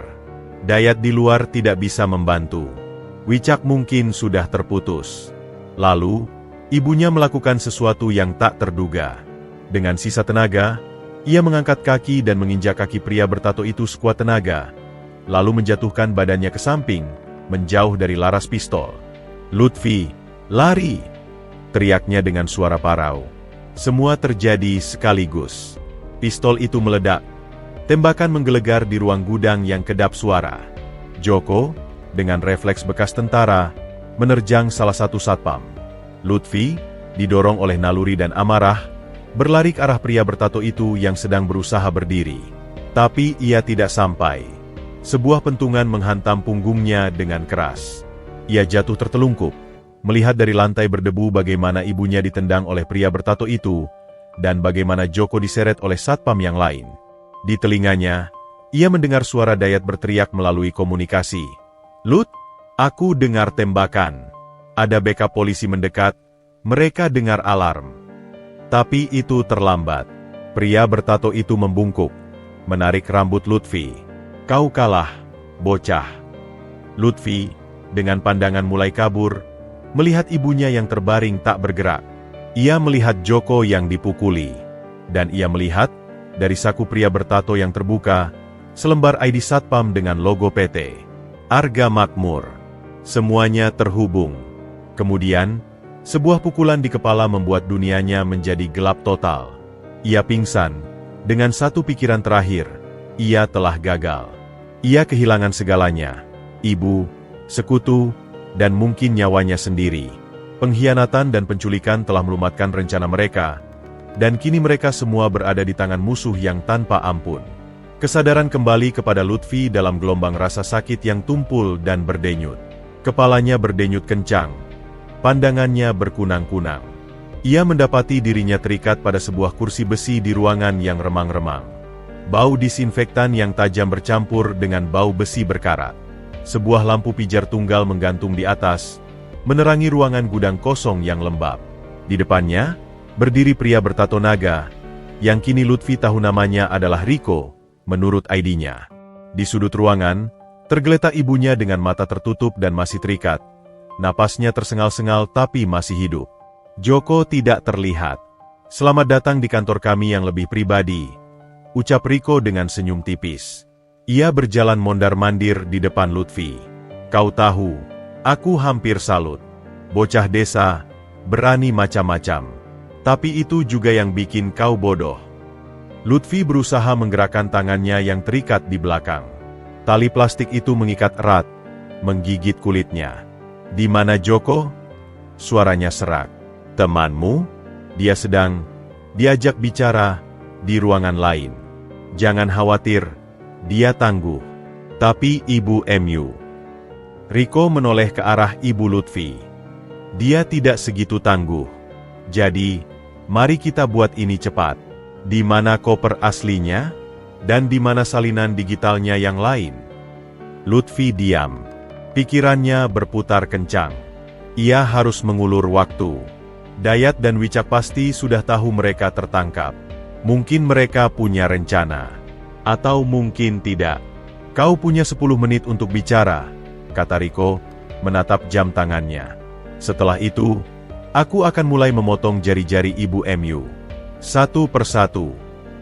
Rasa mual naik ke kerongkongan Lutfi. Tapi di balik rasa takutnya, sesuatu yang lain muncul. Amarah yang membara, dingin, dan terfokus. Ia ingat kata-kata Pak Galih, kata-kata ayahnya yang tak pernah ia dengar langsung, tentang harga diri dan keadilan. Ia melihat wajah ibunya yang lelah dan penuh luka. Aku tidak akan memberitahumu apa-apa, jawab Lutfi, menatap langsung ke mata Riko. Kau bisa bunuh kami. Tapi data itu sudah tersebar. Dan ada orang-orang di luar sana yang akan memastikan dunia tahu apa yang kalian lakukan. Riko tertawa pendek. Bualan. Tim siber kami sudah membersihkan jejak digitalmu. Teman hakermu, Wicak, kami sudah lacak dan diamankan. Dia sekarang menghadapi tuduhan peretasan yang bisa membuatnya dipenjara puluhan tahun. Lutfi jantungnya berdebar. Wicak tertangkap, tapi ia tak bisa menunjukkan kepanikan. Tidak percaya. Riko mengambil sebuah tablet, menyalakannya, dan menunjukkan sebuah rekaman singkat. Wicak digelandang oleh 2 orang berseragam polisi dari warnet bawah tanah itu. Semua sekutumu sudah tumbang. Sekarang tinggal kau. Lutfi menelan ludah. Tapi kemudian ia melihat sesuatu di rekaman itu. Wicak, saat diborgol, dengan sangat halus mengangkat 2 jarinya membentuk tanda V, dan mengarahkannya ke kamera tersembunyi di kacamatanya. Itu isyarat. Mungkin rencana mereka tidak sepenuhnya gagal. Mungkin itu sandi. Mungkin itu artinya V for Vendetta? Atau Victory? Atau mungkin nomor 2? Pikirannya berputar. Waktumu tinggal 8 menit. Desis Riko. Lutfi harus membuat keputusan. Ia tidak bisa membiarkan ibunya disakiti. Tapi ia juga tidak bisa menyerahkan koper atau data. Lalu, ide gila muncul. Ia ingat lokasi koper asli. Masih terkubur di gubuk tua. Tapi ada tempat lain. Sebuah tempat yang bahkan Pak Broto pun tidak tahu. Baik, kata Lutfi, menghela napas seolah menyerah. Aku akan kasih tahu di mana koper aslinya. Tapi kau harus janji lepaskan ibuku dan beri dia perawatan. Riko menyilangkan tangan. Bicaralah dulu. Koper itu tidak di gubuk tua lagi. Aku pindahkan. Ia sekarang ada di makam keluarga Arga Makmur, di bawah nisan tua yang bertuliskan Mulyono. Di balik batu nisan itu ada lubang. Itu adalah kebohongan. Makam keluarga Arga Makmur memang ada di bukit dekat pabrik, dijaga ketat. Itu adalah tempat yang sangat riskan untuk dikunjungi, apalagi untuk menggali. Tapi itu akan menarik perhatian dan sumber daya mereka. Riko menatapnya skeptis. Makam? Itu konyol. Itu tempat yang paling tidak akan kalian curigai, bukan? Balas Lutfi, berusaha terdengar meyakinkan. Pak Galih tahu psikologimu. Dia ingin barangnya aman, bahkan setelah mati. Riko tampak berpikir. Kemudian, ia mengangguk pada seorang anak buahnya yang berdiri di dekat pintu. Cek. Anak buah itu pergi dengan walkie-talkie. Riko kembali menatap Lutfi. Kami akan cek. Tapi kalau itu bohong, kau akan menyesal lebih dari yang kau bisa bayangkan. Lutfi mengangguk, berusaha tenang. Ia telah membeli waktu. Tapi berapa lama? Beberapa menit berlalu dalam kesunyian yang menegangkan. Ibu Lutfi mulai batuk-batuk lagi. Suaranya menyayat hati. Riko sibuk dengan ponselnya, mungkin menerima laporan. Lalu, tiba-tiba, lampu di ruangan itu padam. Gelap gulita. "Ada apa?" teriak Riko. Dari luar, terdengar suara sirene polisi yang mendekat dengan cepat, diselingi suara benturan dan teriakan. Suara tembakan pecah beberapa kali. "Serangan! Kami diserang!" teriak seseorang dari lorong. Dalam kegelapan, Lutfi merasakan seseorang mendekatinya dengan cepat. Bukan Riko. Seseorang memotong talinya dengan cepat dan efisien. "Lut, ayo cepat!" bisik suara yang sangat dikenalnya. "Dayat, bagaimana kau?" Wicak sudah merencanakan ini. Rekaman penangkapannya itu palsu. Sandiwara. Dia sengaja tertangkap untuk memberi kita akses ke jaringan internal mereka dari dalam. Sekarang, ayo. Lutfi, dengan tangan bebas, langsung merangkak ke arah ibunya. Dayat sudah ada di sana, memotong ikatannya juga. "Bu, saya di sini. Kita pergi." Dengan bantuan Dayat, mereka mengangkat ibu Lutfi yang lemah. Di luar ruangan, cahaya lampu darurat berwarna merah menyala. Suara kekacauan semakin menjadi. Tampaknya serangan yang terjadi bukan hanya dari polisi, tapi juga dari sekelompok orang tak dikenal. Mungkin jaringan Ibu Sari atau aktivis. Mereka menyusuri lorong gelap, menghindari kerumunan dan perkelahian.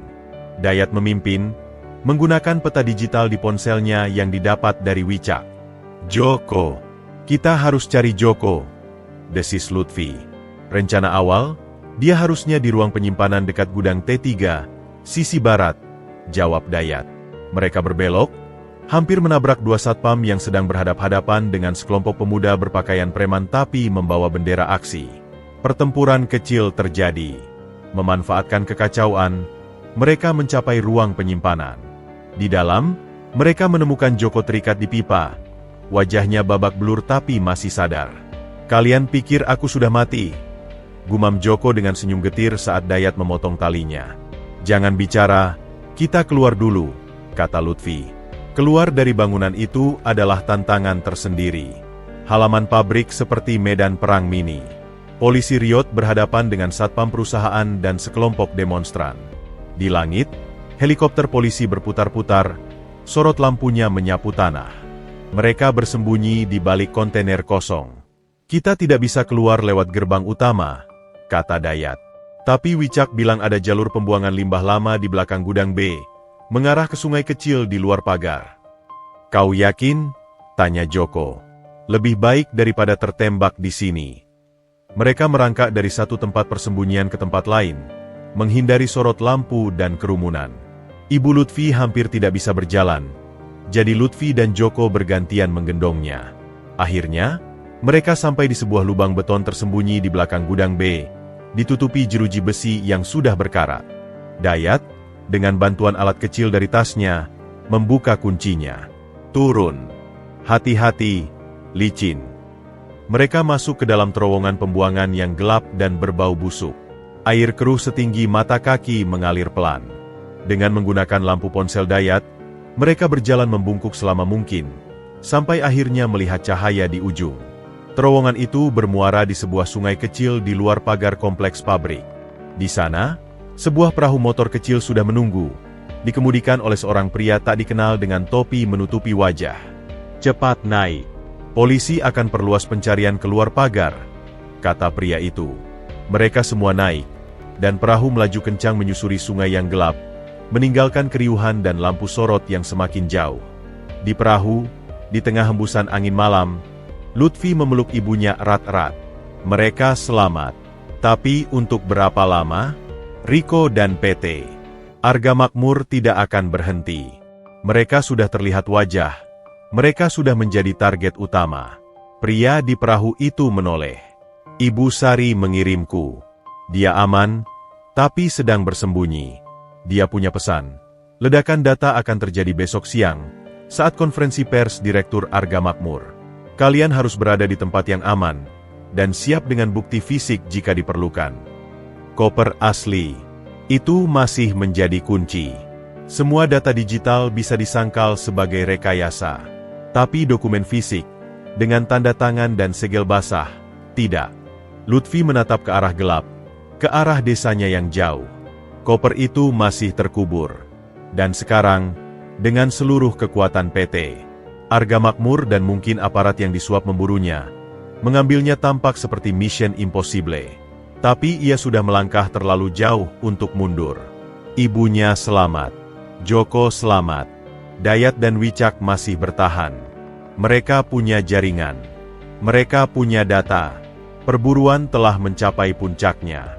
Dan kini, giliran Lutfi dan sekutunya untuk berbalik memburu kebenaran, dengan koper tua berisi dokumen sebagai senjata pamungkas mereka. Pertempuran di gudang mungkin sudah selesai, namun perang yang sesungguhnya, perang di pengadilan publik dan hukum, baru akan dimulai. Dan mereka harus memenanginya. 3 hari setelah kekacauan di pabrik, desa tampak sunyi namun penuh dengan getaran yang tidak nyaman. Mobil patroli polisi lalu lalang lebih sering dari biasanya. Warga berbisik-bisik tentang penangkapan beberapa orang dan penertiban oleh perusahaan. Namun, di balik ketenangan itu, jaringan bawah tanah pimpinan Ibu Sari bekerja tanpa henti. Lutfi dan kelompoknya bersembunyi di sebuah rumah aman di kota tetangga, sebuah rumah kosong milik seorang aktivis lama yang sedang keluar kota. Ibu Lutfi sudah mendapatkan perawatan medis yang layak dari dokter simpatisan. Kondisinya stabil, meski masih lemah. Joko, dengan tubuh yang masih penuh memar, tak henti-hentinya merencanakan. Mereka akan menggelar konferensi pers besok siang, kata Dayat, menatap layar laptopnya. Hendra Gunawan, Direktur Utama PT Arga Makmur, akan membantah semua fitnah dan menampilkan bukti bahwa perusahaan mereka taat hukum. Dia bahkan akan membawa beberapa pejabat sebagai pendukung. Ibu Sari mengonfirmasi, tambah Wicak, yang berhasil kabur dari tahanan setelah sandiwaranya berhasil. Media besar sudah diundang. Mereka ingin mematikan skandal ini sekali untuk selamanya dengan narasi mereka sendiri. Lutfi mengamati semua dari sudut ruangan. Di tangannya, ia memegang kunci kecil berkarat yang ditemukan di balik lapisan tas ayahnya. Kunci yang ternyata adalah kunci sebuah loker di stasiun bus tua di kota. Di dalam loker itu, setelah mereka mengambilnya diam-diam kemarin, ada sebuah map berisi dokumen asli yang diselamatkan ayahnya dulu, bersama catatan yang menjelaskan kode rahasia Pak Galih tentang lokasi sebenarnya koper asli. Selama ini, Lutfi salah. Koper itu tidak terkubur di gubuk tua. Itu hanya umpan. Koper asli, menurut kode di buku catatan Pak Galih yang baru ia pecahkan, dikubur di tempat yang paling tidak terduga, di bawah pohon beringin besar di pemakaman umum desa, tepat di samping makam seorang tunawisma yang tak dikenal. Seseorang yang mungkin dibunuh karena mengetahui terlalu banyak. Kita harus mengambil koper malam ini, kata Lutfi, akhirnya berbicara. Suaranya tenang, penuh keyakinan yang belum pernah ada sebelumnya. Besok pagi, sebelum konferensi pers, kita harus sudah memindahkannya ke tempat yang lebih aman. Dan kita harus punya strategi untuk menghadapkan mereka. Idenya? Tanya Joko. Kita hadiri konferensi pers itu, ucap Lutfi, membuat semua mata tertuju padanya. Tapi tidak sebagai penonton, sebagai pembongkar. Malam itu, gerimis tipis membasahi bumi. Pemakaman umum di tepi desa sunyi dan gelap, hanya diterangi cahaya bulan temaram yang sesekali muncul dari balik awan. Lutfi, Dayat, dan Joko mendekati pohon beringin raksasa yang akarnya menjalar seperti ular di antara nisan-nisan tua. Berdasarkan petunjuk kode, mereka mencari akar ketiga dari sisi timur yang membentuk lengkungan. Di bawahnya, tanah terasa lebih gembur. Mereka menggali dengan sekop kecil, pelan-pelan. Dan tepat seperti yang dikatakan kode, sekitar setengah meter di bawahnya, mereka menemukannya. Koper hitam yang sama, terlindungi oleh terpal plastik dan kotak kedap udara. Masih utuh. Mereka membawanya ke rumah aman dengan hati-hati. Di sana, di bawah lampu terang, mereka membukanya. Semua ada. Dokumen, buku catatan, laptop, flash disk backup, bahkan sebuah kamera digital kecil yang berisi rekaman video pernyataan terakhir Pak Galih. Dalam video itu, Pak Galih, dengan wajah lah tapi tegas, berbicara langsung ke kamera. Jika Anda melihat ini, berarti saya sudah tidak ada. Semua yang ada di koper ini adalah kebenaran. Saya serahkan pada hati nurani bangsa ini untuk bertindak. Jangan biarkan ketamakan segelintir orang menghancurkan rumah kita, hutan kita, dan masa depan anak-anak kita. Semua yang hadir di ruangan itu diam. Terkadang, mendengar suara dan melihat wajah orang yang sudah meninggalkan warisan begitu besar lebih menyentuh daripada sekadar membaca surat. Besok, bisik Lutfi, mematikan video. Kita bawa kebenaran ini ke terang. Konferensi pers diadakan di ballroom hotel bintang 5 di kota. Ruangan penuh dengan wartawan, kamera televisi, dan tamu undangan yang terdiri dari pejabat, pengusaha, dan masyarakat terpilih. Di atas panggung, duduk Hendra Gunawan dengan jas rapi, dikelilingi oleh 2 orang wakilnya dan seorang juru bicara polisi setempat. "Bapak-bapak, ibu-ibu yang saya hormati," kata Hendra dengan suara bariton yang percaya diri. "Beberapa hari terakhir, beredar fitnah keji dan data palsu yang mencoba menjatuhkan nama baik perusahaan kami, PT Arga Makmur, yang telah berkontribusi begitu besar bagi pembangunan daerah ini. Hari ini, kami akan membuktikan bahwa semua itu adalah kebohongan." Dia mulai menunjukkan grafik, sertifikat penghargaan, dan laporan audit dari firma ternama. Juru bicara polisi juga menyatakan bahwa oknum-oknum tertentu yang menyebar data palsu sedang diburu.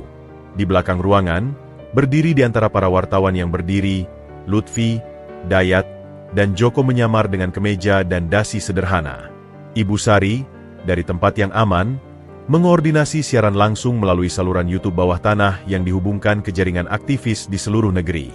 Saat Hendra hampir menyelesaikan presentasinya dan membuka sesi tanya-jawab, Lutfi melangkah maju. Seorang satpam mencoba menghalanginya, tapi Joko dengan tubuh tegapnya menghadang satpam itu dengan halus. "Saya punya pertanyaan, Tuan Hendra," teriak Lutfi. Suaranya lantang dan jelas terbawa mikrofon. Semua kepala menoleh. Kamera berputar. Hendra, yang terkejut namun berusaha tenang, menyipitkan matanya. "Dan Anda adalah?" "Nama saya Lutfi, anak dari Sardi, salah satu pekerja yang hilang di tambang ilegal Anda. Dan saya membawa beberapa dokumen yang mungkin ingin Tuan lihat." Kekacauan kecil terjadi. Beberapa satpam bergerak, tapi wartawan-wartawan yang penasaran mulai mengerumuni Lutfi. "Ini yang mereka tunggu, drama. Keluarkan orang ini.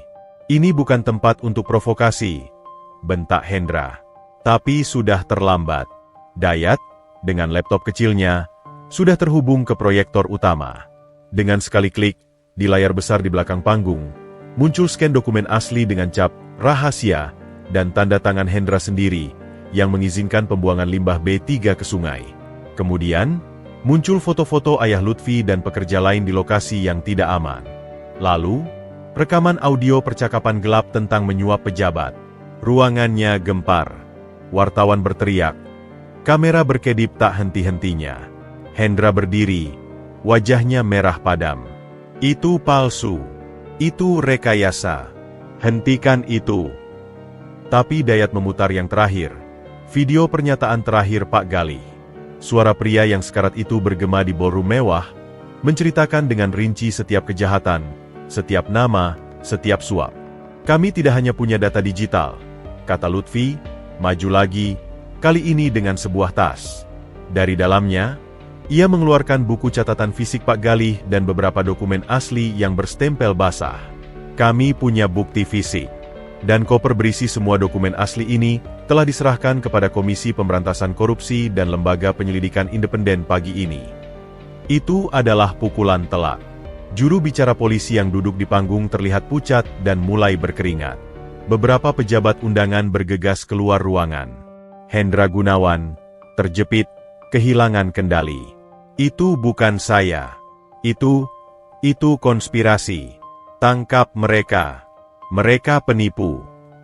Tapi polisi yang hadir menyadari bahwa kasus ini sudah terlalu terbuka untuk ditutup-tutupi, dan dengan tekanan dari atasan yang mulai takut terbawa arus, justru mendekati Hendra. "Bapak, harap tenang. Kami perlu Bapak untuk datang ke kantor kami untuk klarifikasi." Itu adalah penangkapan terselubung. Semua orang di ruangan itu tahu.